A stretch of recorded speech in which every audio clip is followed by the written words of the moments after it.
რაც შეეხება ძალადობაში მონაწილეობას, აქ კიდევ უფრო ძიმეა ადამიანების მდგომარეობა.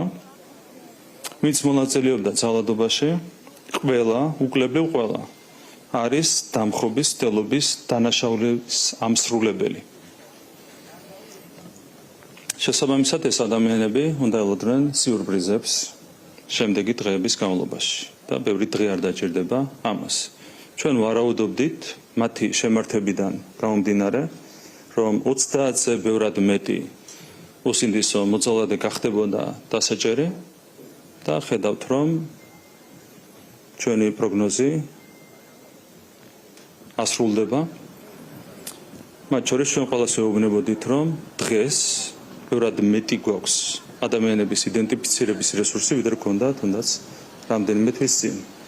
თავის დროზე თუ მხოლოდ მოძალადეთა 3%-ის იდენტიფიცირება მოხერხდა, როდესაც 1000 ადამიანი ძალადობდა და დაჭერილი იქნა 30 ადამიანი, დღეს გვაქვს იდენტიფიცირების ბევრად მეტი რესურსი.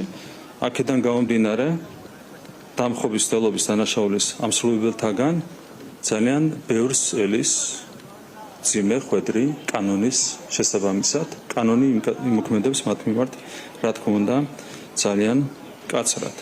იყო ძალადობა, მათ შორის მონაცემებიც მინდა გაგაცნოთ. კლინიკაში გადაყვანა დაჭირდა 15 პოლიციელს და 6 მომიტინგეს. ასეთია. თანაფარდობა ეს ბევრ ამაზე მეტყველებს. ძალადობა იყო მასობრივი და მასშტაბური და ამისათვის, რა თქმა უნდა, კონკრეტული პირები კაცრად აგებენ კანონის წინაშე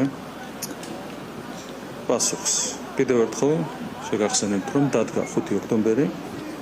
მოვიგეთ 64-ზე, ეს იყო ჩვენი პროგნოზი, 64 მერი, 64 საკრებულო და ეს პირობა სრულად შევასრულეთ.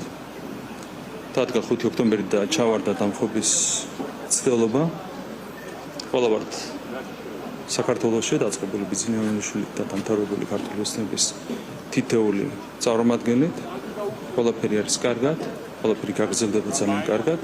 ჩვენ ქვეყანას ექნება აუცილებლად მშვიდობა და გაგრძელდება ჩვენი ქვეყნის განვითარება და კიდევ ერთხელ, ვინც სადა ხელი აღემართა ჩვენს სახელმწიფოზე უცხოური სპეცსამსახურების მიერ ორგანიზებულ აქციას. ყველა მიიღებს უმკაცრეს პასუხს. საქართველო არ არის ის ქვეყანა, სადაც უცხოურ სპეცსამსახურებს შეიძლება ვინმე მისცეს ხელისუფლების დამხობის შეასრულება.